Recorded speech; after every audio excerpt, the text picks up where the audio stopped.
தமிழ்நாட்டில் 3 பெரும் முதலாளிகள் கல்வியில் சிறந்த கல்வி நிறுவனத்தை நடத்தி கொண்டிருக்கிறார்கள் நம் முதலியார்கள். ஆனா என்ன ஒரு இதுனா அந்த 3 பேரும் யாரால் தெரியுமா வந்தவர்கள்?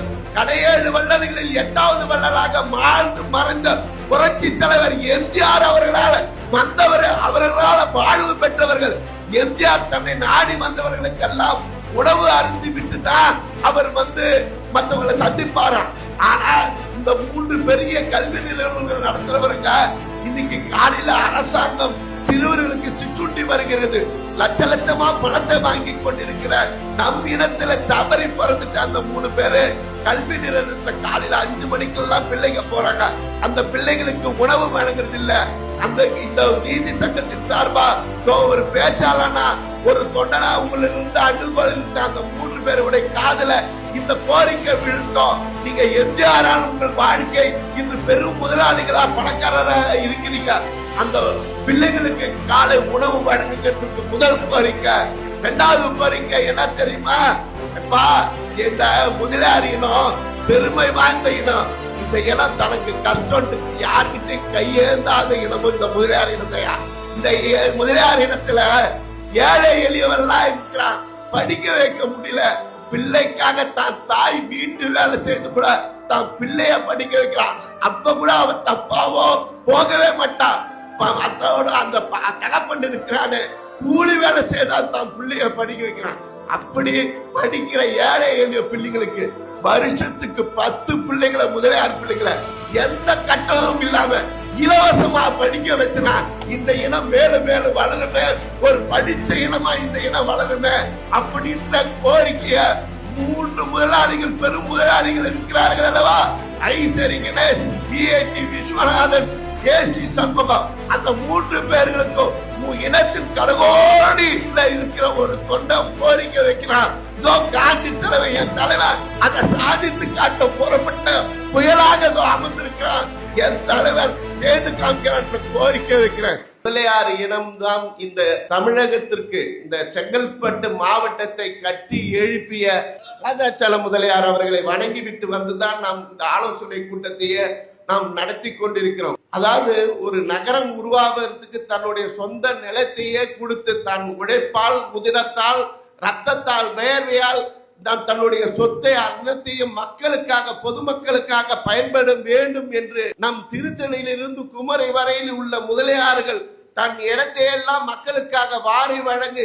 இந்த இனம் மட்டும்தான் தனக்காக சுயநலத்திற்காக வாழாமல் மக்கள் நலத்திற்காக வாழுகின்ற ஒரு இனம் தமிழ்நாட்டில் உலகத்திலே இருக்கிறது என்றால் அது என் முதலியார் இனம். அந்த முதலியார் இனம் தமிழகத்தில் மட்டுமல்ல, இதோ ஆந்திராவில், கர்நாடகாவில், கேரளாவில் அனைத்திலும் கொடிகட்டி பிறந்தவர்கள் நம் முதலியார் சமுதாயத்தை சார்ந்தவர்கள். அதிகமா அதை தாண்டி பம்பாயில் தனி ராஜ்யத்தை நடத்தினார் நம் வரதராஜ் பாய் முதலியார். அந்த தாராவில, மட்டுமுகாவில, பம்பாயில எங்கேயும் இப்பல்ல, சிவசேனா அப்போ வலுவாக இருந்த போது பால் தாக்கரே இந்த மராட்டியர்களுக்கு தான் சொந்தம் என்கின்ற போது இல்லை இல்லை இது பம்பாய், இது அனைத்து மாநில மக்களுக்கும் சொந்தமானது என்று போர்கொடி தூக்கி அனைத்து மக்களுக்கும் பாதுகாப்பாக இருந்தவர் நம் வரதராஜ முதலியார். அப்படி நம் இனத்திற்காக உழைத்தவர்கள், பாடுபட்டவர்கள், நம் இனத்தை சார்ந்தவர்கள். அந்த இனம் இப்பொழுது எப்படி இருக்கிறது? நம் இனத்திற்கு ஒரு விடிவெள்ளி வேணும், நம் இனத்திற்கு ஒரு நம்பிக்கை வேணும் என்பதற்காக வேண்டித்தான் நம் இனத்தின் விடுவெள்ளியாக ஒரு இளைஞனாக புறப்பட்டுள்ளார் நம் தலைவர் கார்த்திக் அவர்கள். நம் இனத்தில இன்னைக்கு 3 பெரும் கோடீஸ்வரர்கள் கல்வியில, தொழில, வாணிபத்துல எல்லாத்திலையும் தலை சிறந்த விளங்கிய இனம் நம் முதலியார்கள் இனம். இப்படி வாழ்ந்த இந்த இனம், இப்படிலாம் இருக்கிற இனம் எப்படி தெரியுமா? ஒரு பேச்சு என்பது உங்களை கவர்ந்து உன் உள்ளத்தில் ஆழத்தில் நான் குடிபோக வேண்டும். இந்த பேச்செல்லாம் எப்படி தெரியுமா அமைந்தது? உலக வரலாற்றில கிரேக்கருடைய ஷேக்ஸ்பியருடைய நாடகத்துல வரும் ஆம்லெட் என்ற கதாபாத்திரத்துல அவன் ஜூலியஸ் சீசர் கொல்லப்பட்டு இருப்பான். ஜூலியஸ் சீசர் கொல்லப்பட்டவனு ஐயோ நல்லாட்சி தந்தானே, மக்கள் எல்லாம் இன்புற்று வாழ வைத்தானே, ஜூலியஸ் சீசர் கொல்லப்பட்டானே என்று மக்கள் அவனுடைய கொலைக்கு நியாயம் கேட்டு அந்த கிரேக்க அரண்மனைக்கு புகுந்து வந்து நின்று இருக்கும் பொழுது இந்த மக்களை சமாதானப்படுத்த, இந்த மக்களுக்கு திருப்தியான பதிலை தர மார்க் ஆண்டனி நீதான் பேச வேண்டும் என்று புரோட்டஸ் அவனை போய் அழைக்கிறான். அழைக்கின்ற போது ஒரு கோரிக்கை வைக்கிறான். எக்காரணத்தை கொண்டோ என் பேரை நீ உச்சரிக்க கூடாது என்கின்ற நிபந்தனையுடன் மார்க் ஆண்டனி அந்த மக்கள் முன்னாடி வந்து பேசுகிறான். பேசுகின்ற போது இதோ நல்லாட்சி தந்த ஜூலியஸ் சீசர் நம் கண் முன் கல்லறையாக இதோ கிடக்கிறான், இன்னும் சற்று நேரத்தில் அவன் அடக்கம் செய்யப்படுவான் என்று அவனுடைய மரணத்தை பற்றி பேசிட்டு, இருந்தாலும் புரோட்டோஸ் நல்லவன் என்கின்ற போது மக்கள் கொதித்து எழுந்து புரோட்டஸ் கொண்டதாக கிரேக்க சரித்திரத்தை நாம் பார்த்திருக்கிறோம். இது நடந்தது. இதோ நான் பேசுகிறேன், உங்கள் காதை மட்டும் என்னிடம் கொடுங்கள் என்று மார்ட்டின் லூதர் கிங் 20ஆம் நூற்றாண்டின் 19ஆம் நூற்றாண்டின் முடிவில் இந்த மார்ட்டின் லூதர் கிங் கருப்பின மக்களுக்காக தயவு செய்து உங்கள் காதுகளை மட்டும் கொடுங்கள். மார்ட்டின் லூதர் கிங் பேசின பேச்சு கருப்பின மக்களுக்கு விடுதலை பெற்று தந்தது. கியூபாவினுடைய விடுதலைக்கு சேகுவாரா பேசிய பேச்சு, எங்கெல்லாம் அநீதியை கண்டு கோபப்பட்டால் நீயும் எனது நண்பன் என்று சொல்லி சேகுவாரா அந்த நாட்டினுடைய விடுதலைக்கு பெற்று தந்ததுக்கு பேச்சு காரணமானது. சீனாவினுடைய புரட்சிக்கு மாசேதுங் 6000 கிலோமீட்டர் நடந்தாலே அந்த மாசேதுங்களுடைய வெற்றிக்கு சீனாவினுடைய புரட்சிக்கு அவனுடைய பேச்சு காரணமாக இருந்தது. வியட்நாமினுடைய விடுதலைகள் வெட்டி கிளிகள் விமானத்தை வீழ்த்தும் என்று யோசிப்பின் பேசி அமெரிக்காவுடைய ஏகாதிபத்தை தலைதறிக்க ஓடிவிட்டானே, யோசிப்பினுடைய பேச்சு வரலாற்றில் இடம்பெற்றது.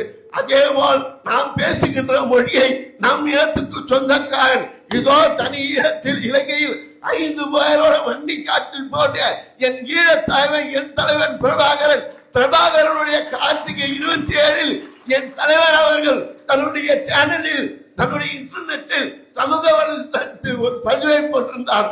பதிவை பார்த்த போதுதான் நீயும் நானும் ஒரே இன உணர்வோடு இருக்கிறோம், நீயும் நானும் ஒரே பாதையில் பயணிக்கிறோம் என்று என் ஈழத்து பிரபாகரன் செய்த சாதனைக்கு வல்வெட்டிலும் மன்னார்குடியிலும் மட்டக்களப்பிலும் திருகோணமலையிலும் யாழ்ப்பாணத்திலும் அவன் பேசிய பேச்சுதான் சிங்களவனை 25 ஆண்டுகள் பின்னக்கால் பின்னர ஓட வைத்தது.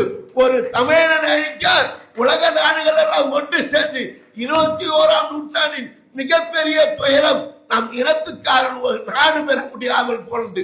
அப்படி பேச்சுக்கள் எல்லாம் அமைய வேண்டும். என் பேச்சு இறுதி மூச்சு உள்ளவரை, என் நடக்கின்ற சக்தி உள்ளவரை, பேசுகின்ற சக்தி உள்ளவரை இது என் இனத்திற்காக, என் முதலியார் இனத்திற்காக பேசுவேன். என் தலைவனே டாக்டர் கார்த்திக் அவர்களே, உங்களை பின்தொடர்வேன். இருக்கிறவெல்லாம் பணக்காரனா போயிட்டான். இந்த மக்களை பார்த்துக்கிறதுக்கு அவனுக்கு அவசியப்படல. அவனுக்கு தேவை கௌரவம், சொகுசு எல்லாம். ஆனா அடித்தட்டுல நம் இனம் இருக்கிறது. இந்த இனத்தை நீ தூக்கி நிறுத்த வேண்டும். ஆகவே உன் பின்னால் நாங்கள் தொடர்ந்த அணிவகத்தில் பெருமை கொள்கிறோம். எது வந்தாலும் அவற்றை எல்லாம் ஏற்றுக்கொண்டு அவற்றை எல்லாம் சகித்துக் கொண்டு இருந்தும் நாங்கள் பண்ணுகிறோம். இந்த இனம் மட்டும்தான் முதலியார் இனம். தன்னுடைய படிப்பில் தன்னுடைய வளர்ச்சிக்காக மற்ற எந்த இனமும் தமிழ்நாட்டில் நாங்கள் எந்த இனத்துக்கும் எதிரானவர்கள். எல்லா இனமும் இன்புற்று வாழ வேண்டும், அன்போடு இருக்க வேண்டும் என்று சொல்லுகிற ஒரே இனம்தான் நம் முதலியார் இனம். மற்ற இனங்கள் போல நான் பேசவில்லை. 20 சங்கங்களுடைய கூட்டமைப்பில் நமதுடைய சங்கத்தின் தலைவர் டாக்டர் கார்த்திக் அவர்கள் போய் பேசுகிறார் என்றால் அது நம் சங்கத்துக்கு, நம் இனத்திற்கு கிடைத்திட்ட ஒரு பெருமை. அந்த பெருமை அதெல்லாம் தொடர்ந்ததற்கு காரணம் இதோ இங்கே செங்கல்பட்டில், நேற்று சென்னையில், திருவள்ளுவரில் அப்படி ஆலோசனை கூட்டங்கள் தொடர்ந்து நடக்கட்டும். தென்குமரி வரை நடக்கட்டும், திருத்தணியில் இருந்து நடக்கட்டும். நம் சங்கங்கள் நம் அனைவரும் ஒன்றுபடுவோம். ஒரு கட்சி நம் இருக்கின்ற வரையில் நம் கட்சி தான் முதலியார் கட்சின்னு அதுக்கு பேரு. இன்னைக்கு ஆளுங்கட்சியா இருக்கிறதுக்கு ஒரு காலத்தில் அது முதலியார்கள் கட்சி, இன்னைக்கு அது முதலியார் கட்சியாக இல்லாமல் நாயுடு கட்சியாக மாறிவிட்டது. நம்மளுடைய ஒற்றுமை, நம்மளுடைய பலத்தை வருகிற தேர்தலில் எங்களை கூட வைத்திருந்த அழிந்த கட்சி அந்த கட்சி. கூட வைத்துக் கொண்டு திருதராஷ்டிரம் போல அரவணைச்சு முதலியார்கள் பெருமையா இருந்தாங்க. இப்ப முதலியார்களை அழித்த கட்சி அந்த கட்சி. ஆகவே அந்த கட்சியெல்லாம் வருகிற தேர்தலில் தூக்கி தூர எறிந்து விட்டு யாருக்கு வாக்களிக்க வேண்டும் என்பதை நீங்கள் தீர்மானிங்கள், அதை நாங்கள் செயல்படுத்துகிறோம் என்று கூறி வெல்லட்டும் நமது சங்கம். இனி புறப்படுங்கள், கால் நோக புறப்படுங்கள், உங்கள் குரலோக பேசுங்கள். நம் முதலியாரின் ஒற்றுமை எங்கும் வளரட்டும், இந்த ஒற்றுமை இனத்தை காப்போம் என்று கூறி விடைபெறுகிறேன். நன்றி, வணக்கம்.